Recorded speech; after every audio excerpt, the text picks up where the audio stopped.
Hello you guys, and welcome back to my YouTube channel. Today we are going to be diving in and discussing all of the questions that you guys asked me throughout the week based on what I told you guys in my last episode, in my last video, that in my past I have dealt with an eating disorder. I had dealt with severe anorexia as well as body dysmorphia and occasionally binge eating as well, but also my mental imbalance when it comes to my day-to-day and how I deal with things and kind of how I got myself to a healthy state of being today.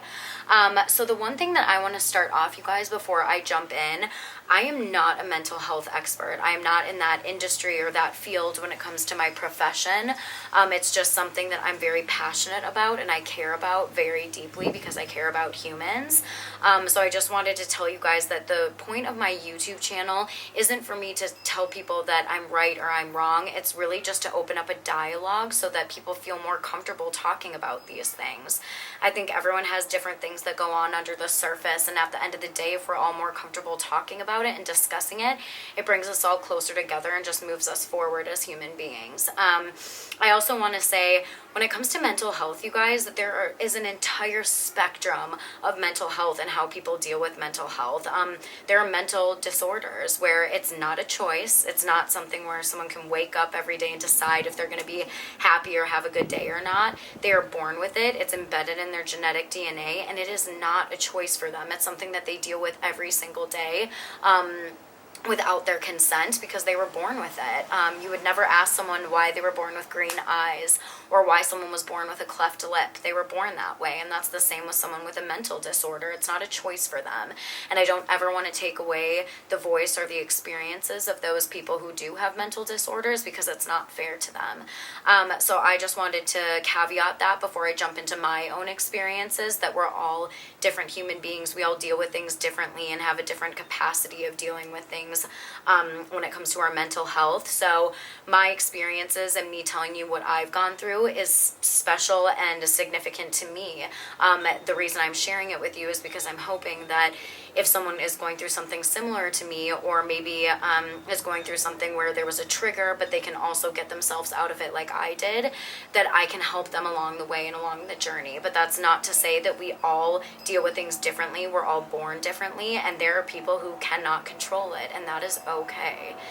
So I just wanted to start off saying that first before I dive on in, because I truly want to make sure I'm never making someone who does have a mental disorder feel uncomfortable, because they can't control that. And I will get into that in further episodes down the line, and actually a little bit later in this episode as well. I got a very interesting question, so I am going to open up a little bit about that as well. So let's start answering some questions. You guys asked me amazing questions throughout the week. A lot of them overlapped, but I got so many different good ones, and I really just want to kind of dive in and tell you guys what I learned from my experience, and again, hopefully make a difference to one of you guys. I also want you guys to feel comfortable reaching out to me, whether that's through a DM, a text message, making a fake Instagram account to ask me something. If you don't want me to know who you are, that's fine too. But I received so many good questions, and I just want this to be an open dialogue where you guys feel comfortable too if you want to reach out to me personally. So the very first question that I was asked is, was there a trigger for your eating disorder? There definitely was a trigger. So when I was in 5th grade, I actually remember the moment where I started looking at my body and judging it and comparing it to others. I was actually at one of my best girlfriend's house, who was taller and slimmer and slender, more slender and tall than I was. And I remember lifting up my shirt in the mirror and realizing that I don't look the way that I want to look when it comes to what I thought was beautiful. And a lot of what my reflection was of what was beautiful was things I was seeing in magazines and on TV. And things that were surrounding me in everyday media, where I started to compare my body to other people, and my best girlfriend just happened to look more like the people that I was seeing that were put on a pedestal in terms of beauty and what beauty means to a lot of people. So that was one trigger, and then the second trigger was, I actually, in middle school, hung out with some girls that weren't necessarily the nicest to me. I felt excluded a lot of the time. I was also finding my own voice and didn't really know who I was necessarily as a person. So my eating disorder was honestly triggered by wanting a sense of control. It was wanting to control the different things in my life where I felt like I could completely take charge of it and completely own something that no one else had a contribution in. And what ended up happening is I started off wanting to not eat junk food for a week because, again, I was comparing my body to other women. And I said, okay, if I want to be skinnier, I should stop eating all the food that's bad for me. So things like cookies, ice cream, chips, all the junk food.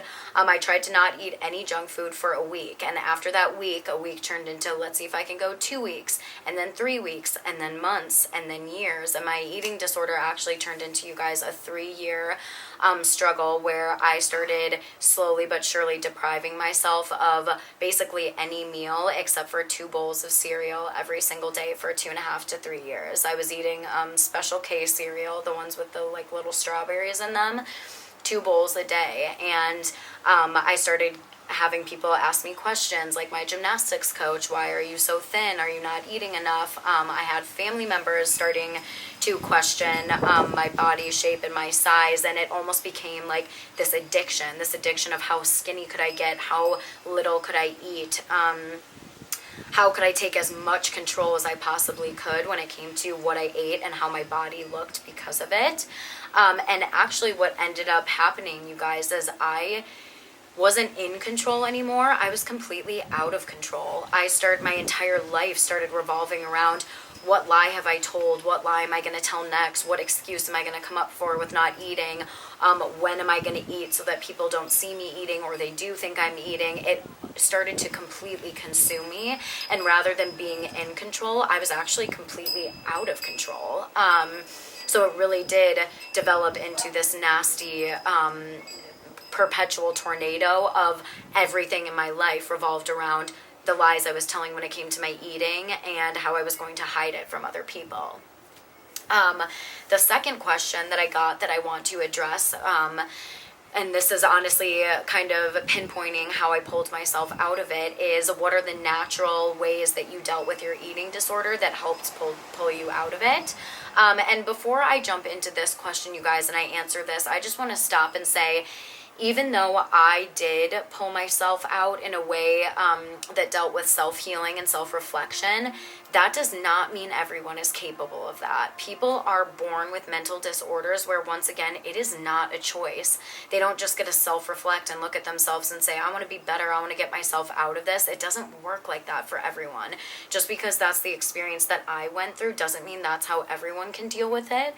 And I just want to say that if there is someone who is dealing with something that's emotional or that's mental and it's a trauma or it's a disorder, turning to other people for help, like a support system, a therapist, a rehabilitation facility, that is so healthy and that is so okay. You do not need to lean on yourself. You do not need to lean on self-healing and positivity and reflection to get yourself out of a situation. You can turn to those more pinpointed and more I would say, I don't know if I want to say extreme, but I guess more deliberate ways of dealing with something as severe as a mental disorder. It's not just going to be as easy as getting yourself out of it because, once again, it's not a choice. People have to lean on heavy years of therapy. People have to lean on medication. Waking up and dealing with something every single day isn't a choice for a lot of people, and I want to make that very, very clear before I jump into my experience. Just because this is what I went through, this is significant to me and specific to me. That doesn't mean that everyone is in this exact same situation, but the reason why I'm opening up and sharing with you guys and telling you about my situation is because if there's even one person, man, woman, it doesn't matter, that I can help and that I can tell you about my situation to hopefully help you through yours, that's something that's really important to me, and that's why I'm sharing with you guys today. But again, I don't ever want to take away anything that someone else is dealing with, because again, at the end of the day, there's so many people where they wake up and it's not a choice whether or not they can be happy every single day or have a strong enough mind to think the way that everyone else thinks every single day, and that's okay. I want them to feel like they have a voice and that they're heard, because and to say that you decide something in the end of the day when they don't even have the capacity to do so isn't being sensitive to the people going through that. So anyways, The natural way that I pulled myself out of this, you guys, is I got to a point where I realized how out of control my life was getting. My eating disorder was completely consuming me and everything that I did, and I hated it, but I didn't know how to get out of it. I also didn't want to ask for help, which isn't okay. Asking for help is so important and is so okay. Going to therapy, going to a doctor, going to rehab is so healthy and more than okay. But again, at the time I was young and I was trying to navigate this myself, and honestly at the end of the day I learned so much about myself going through it this way, so I don't have any regrets. So what ended up happening is I felt extremely out of control, and in order to kind of undo the self-sabotage I had already done, I knew that I needed to get to know myself. I was so confused on what made me happy, who I was. I didn't have a good sense of self. And in order to do that, I said, how am I going to better get to know me and who I am as a person? So what I really turned to, you guys, is journaling. I turned to journaling. I turned to creative expression through writing and drawing and painting. I started meditating and listening to music and thinking about things that made me happy. And what I realized is I'm a person that has so many different depths and layers to me, and I realized I love people. I care about making people happy and building people up, and that's something that I've cared about since the beginning. I see myself leading a lot of the times and wanting to set a good example for people. I also realize I have a creative side. I like to draw and I like to paint. I realize I have a daredevil side. I like to go cliff jumping and ride roller coasters and bungee jump. I started discovering the things that made me happy and the things that made me feel the most confident and the best version of myself, and I started gravitating towards those things and focusing my energy on those things rather than focusing my energy and time on a negative thing that was hurting my body. And what ended up happening is I started respecting myself. The more I learned about myself and the more I learned about what made me tick and what made me happy, I started respecting and loving who I was as a person, and in turn it made me not want to hurt myself anymore. It made me not want to deprive myself of the physical nutrition I wasn't giving myself, but also the spiritual and emotional deprivation I was doing to myself too. I wasn't giving myself love and respect, and I knew if anyone else deserved love and respect in the world, why didn't I? And why was I treating myself in a way that was hurtful to myself? So the more I reflected on myself and the more that I spent time and energy doing the things that I loved, the more I decided that it wasn't okay the way I was treating myself. And I want you guys to know this wasn't overnight. This was months of reflection and really putting my time and energy into the places that were making me happy. And I remember the day where I showed up at the cafeteria. I was in 8th grade, and I was at the lunch line, and I said, today is the day where you start treating your body the way that your body deserves to be treated, because you do not deserve the disrespect you are showing yourself and your body. And I remember going up to that line, and it took all the courage in my entire body to say, you're going to eat today, and you're going to give yourself the nutrition that you deserve, because you're not going to treat yourself this way anymore. And it was a really hard thing, but slowly but surely I started eating the foods that were healthy for me and good for me and made me feel energetic and still made me feel confident about my body. And again, it was over time, you guys, that I started developing this relationship with myself where I wasn't going to tell myself how disgusted or grossed out I was about my body. I was going to tell myself that I loved myself and I cared about myself, and that in order to move myself in ways that are going to make me the happiest, I have to show myself respect, and I have to show myself what it means to treat yourself well and to love yourself. So that was something that was really, really hard to do. But I got myself there. And honestly, at the end of the day, even though I don't think I probably dealt with it in the healthiest way, because again, I think asking for help would have been the smartest decision. At the end of the day, I learned so much about myself, and I am truly one of the strongest people I know when it comes to pulling myself out of situations where I'm hurt or I don't feel my best that day because of the situation that I went through. So I don't regret it, but at the same time, if you are struggling and you are hurting, reach out. Reach out to a doctor, to a therapist, to a loved one. Check yourself into a rehab facility. Do anything that you can to try and get yourself to where you need to be, or to at least get yourself to the healthiest state that you're capable of. Again, it is not a choice for so many people, but whatever way that you need to deal with it to get yourself to the best place you can be is so important. Another really good question I got, you guys, was do you still have bad days? I think this is a very important question because I definitely do still have bad days. Once again, even though I don't consider myself living with a mental disorder anymore, I consider it a mental imbalance now. It's important to kind of stress that caveat there. A disorder is something that you don't decide. It's something that you are born with and that you struggle with on a constant day-to-day basis. And how I'm describing my experience for myself might be very different for someone else, and I want to be sensitive to that. I've developed a language for myself that makes me feel good in articulating how I'm dealing with my situation specifically. But again, it's not something that you can pinpoint to every single person. People go through different things, and it's okay that we all go through different things. But I considered my time in my life when I had my eating disorders, when I was struggling with it every day and I didn't have a choice. It controlled me, it consumed me, and I couldn't wake up and decide one way or the other. Because I did grow and I learned from the situation I was in, and I did a lot of self-reflection, I now consider my situation a mental imbalance, which means I do still struggle, but I don't let it control or consume me anymore. I definitely have days where I still wake up and I don't feel the best about my body, or I think about every single thing that goes into my body and where it's going. So do I have the majority are good days and I'm very happy with my body and I love my body and respect my body? Yes, but I definitely still have days where I struggle, and that's never going to go away because this is something I live with. This isn't something that I decide. This isn't something that every day I can just turn it on or off. All I can do is be as strong as I possibly can be to try and combat it every day, but it's not something that goes away. It's not something that I can just heal and that I don't ever think about anymore. So I just wanted to make that clear. Which also leads to a next question I was asked.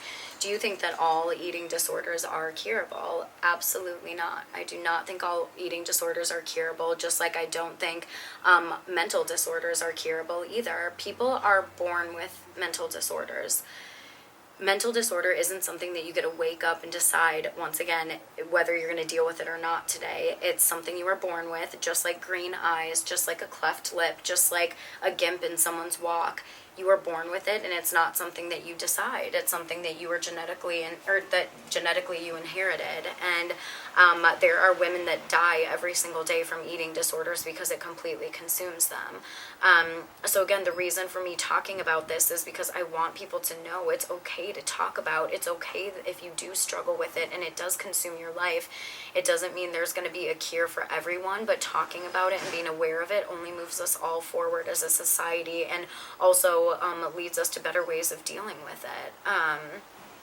So do I think all eating disorders are curable? No, I don't. Do I think I was one of the lucky ones? I do. And if there's anyone else that I can help find their way and their path and their voice and their beauty, that's really what this is all about and why I'm being so open and honest with you guys. Another question I got that I absolutely loved is, how do you keep your mind and your body healthy nowadays?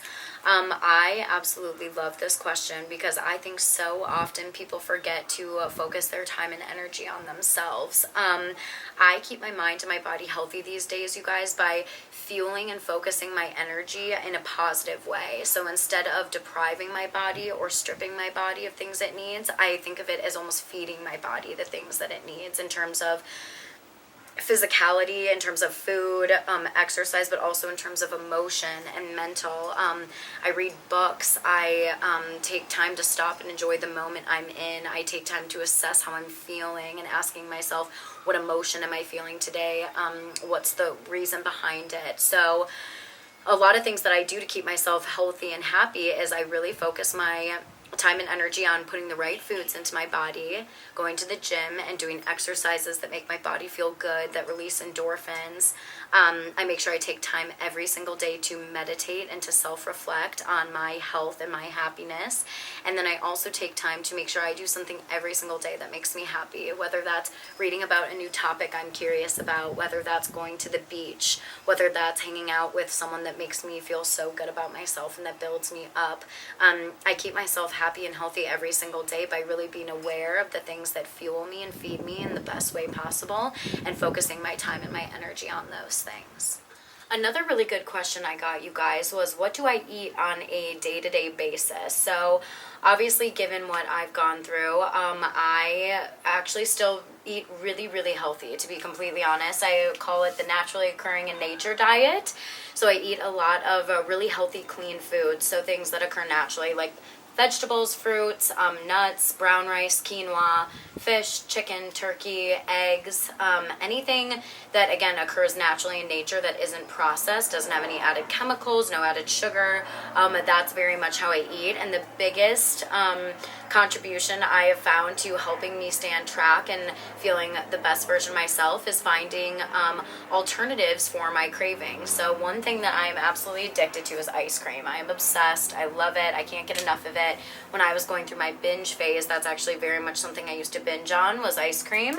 So luckily in California, there is this little thing called Press Juicery, which is absolutely amazing. It is made with all natural ingredients like almond milk, dates, cinnamon, cacao, things that just make my body feel very healthy and natural, but also satisfies my sweet craving as well. So finding the alternatives like that have helped me really stay on track and also just make me feel the best about myself and give me the most energy as well. So you guys, I have 2 questions left that really pertain to this topic of discussion and conversation. And I guess I still want to address three questions, not 2. I should go back on that a little bit. So 3 more questions. So another question I was asked, you guys, is how do you control your binge eating? So something I struggled with actually is when I had an eating disorder, a way to punish my body if I messed up when I was eating, which seems very bizarre and opposite as to what I was doing when it comes to anorexia. If I misstepped or I ate something that was bad, I would binge. I would eat as much food as possible to make myself feel sick, to make myself feel gross, because I was so mad at myself for messing up or eating something that I wasn't supposed to eat. So then what would happen is I would punish my body and go the opposite way. I would binge eat. So a good way to control this, I got a very good question. How do you control your portions, or when you were dealing with binge eating, what's a healthy way to kind of combat that? And I would say the best way to combat binge eating is to really measure out your portions. So eating food that isn't good for us still releases joy. It's still good to give into cravings every once in a while. Of course, you shouldn't do it all the time, but like eating chips and ice cream is good and it's healthy. It gives you satisfaction as long as you jump right back onto the bandwagon of eating healthy and exercising and being good to your body. It is important to indulge every once in a while too.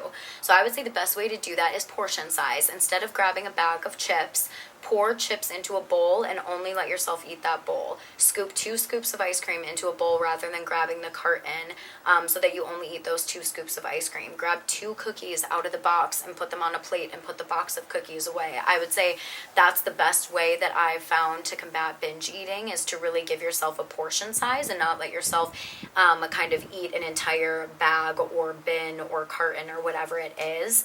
And the other way I've found that is really helpful, once you're done eating your junk food, your chips or your ice cream, your cookies, whatever it may be, drink a lot of water. Drink an entire cup of water, 2 cups of water. It helps hydrate you. When you're hydrated, you're actually not as prone to having cravings for sugar or salt, because your body is hydrated and healthy.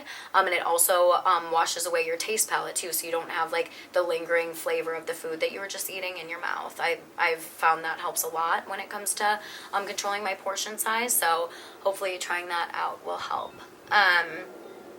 So 2 more questions. One is related, but one is a little off topic, but I still want to address it because I think it's so important. I got a question, would you ever date someone who lives with depression or anxiety? And I really wanted to talk about this question, you guys, because I actually had a very long-term boyfriend that did live with depression and anxiety every single day, and 100% I would date someone with depression and anxiety. He was honestly one of my favorite boyfriends, loved him to death, loved him to pieces, and it was something that he lived with every single day. It's not a choice. You can't ask someone why they're depressed or why they're anxious, because they don't get to decide that. It's something that they wake up every day feeling. They might have a good day. They might have bad days. They might have more bad days than good. They might have more good days than bad. It depends on who you are as a person and the severity to which you're dealing with it, but it is not a choice. And what I learned from that situation of dating someone who was living with depression and anxiety is how to empathize and care about someone when I can't relate to the situation they're going through at all. I've never had to deal with depression or anxiety, and to have to live with that every single day is truly a miracle. And people who live with depression and anxiety, in my opinion, are some of the strongest people I know. They go through some of the most hurtful, traumatic things that someone could possibly go through, and they can't escape it because it's in their head. So I think what it taught me as a person is to really empathize and to fully engulf myself in what does someone else need or not need, or what state of being are they in, so that I can just try and be there for them in any way that I possibly can. And it really taught me so much about myself and about other people, and I will never ever regret it. Would I do it again? Absolutely. He was one of the best guys that I ever dated, and even though he struggled with that every day himself, I would never take it back. And I think people need to realize that in order to fully support someone with a depression and anxiety, it's not a choice. It's not something that they can control, and you need to be sensitive to whatever it is that they need or they want in that situation, and it's different for everyone. So that had nothing to do with what I'm going through, but I thought that was a very important question, and I really wanted to address it. So the very last question that I wanted to deal with, you guys, and I actually left my very favorite question for the end, because this question made me think so much and really took me out of my comfort zone, and I appreciated it so much because of it. The last question I want to go over with you guys is, do you think that the way that you post on social media and your Instagram could be triggering for someone else with an eating disorder? I love this question so much because I think a lot of times the way that an eating disorder is triggered is from comparing yourself to other people's bodies and to what you see in everyday media, magazines, social media, whatever it may be. I think that is a huge way that eating disorders are triggered. However, I want to open this conversation up to what I'm really trying to do through these videos and through even my social channels is break down the stigma that mental disorders or mental imbalances have a certain image that comes to people's mind. You don't know what's going on under the surface. Mental disorders can come in all shapes, bodies, skin colors, gender. It doesn't matter what you look like. You never know what someone is struggling with and what someone is going through. And I think the only way to move us forward and to get out of that box is to talk about it and to openly discuss what we're dealing with every single day and how you're feeling and the background that you come from. And I think my social media, I think where someone could maybe look at me and say like, oh, she's so confident in her body and she's so fit and all of this stuff. For me to say I actually do struggle with that on a day-to-day basis, I think is so important, so that people can see there isn't one type. There isn't a box of what you have to look like to deal with something that's a disorder or an imbalance. It's something that you never know who's going to be dealing with them because they're born with it. So what I also want to say is, by opening this conversation up, I want women to feel as beautiful as they possibly can in their own skin. And for me to have gone through a lot of the stuff that I've gone through and still struggle every day, for me to look at my Instagram and be able to post a picture in a swimsuit because I finally feel beautiful in my own skin is something that was so scary for me to do. And I'm finally so proud of myself for being able to look at my body and my skin and be comfortable with who I am and feel beautiful. So while it could be triggering because of the comparison factor, that's why I'm talking about it. That's why I'm giving myself a voice, so that women who are struggling with it can reach out to me, can be open and honest with me, and also realize that it doesn't matter what you necessarily look like on the outside. It's what's going on in the inside that really matters. And I don't think there should be a stigma or a vision that comes to mind with someone who deals with a mental disorder or a mental imbalance. And I'm hoping that by starting this dialogue, it can really kind of move the needle forward when it comes to what we see or what we expect out of other people. And again, I want women to feel so comfortable and confident and beautiful in their own skin. I think so much of the time women are bashed for feeling comfortable and beautiful with a swimsuit on, or even naked shots. Like, honestly, if you feel beautiful and comfortable in your own skin, that's the proudest moment of really breaking down all of your barriers and saying, I love me fully and truly for me. So when it comes to my Instagram, to honestly be able to get to the point where I'm proud and I'm confident for who I am and who I am in my own skin is really truly one of the proudest moments that I've gotten to when it comes to my mental imbalance and my eating disorder. So I just wanted to say thank you so much, you guys, for watching this episode. This is definitely something that was very scary for me, opening up, but again, I think the more we open up this dialogue and talk about things, the more that we're just going to move each other forward and figure out better ways to support each other. And again, everyone's experience is different. Just because I'm sharing mine with you doesn't mean you're going to relate to it, but even if there's one person that this can make a difference to, is really the whole reason I'm making this channel. And to also, again, move the dialogue forward, that it's okay to struggle. It comes in all shapes and sizes and forms, and if we can all better understand it, we can all better support each other and learn how to deal with it in healthier ways than we do currently. So if you guys enjoyed this video, don't forget to give it a big thumbs up, and don't forget to hit that subscribe button. I appreciate it so much, and it's honestly just moving me one step closer to becoming a life coach, or maybe going back to school for psychology. I have no idea. All I know is these videos make me so happy and really give me a creative outlet and expression to even deal with the things that I go through on a day-to-day basis, and a lot of the things that I think about and that I'm passionate about. So I just wanted to say again, thank you so much. I appreciate it, and I will see you guys the next time I film. Mwah.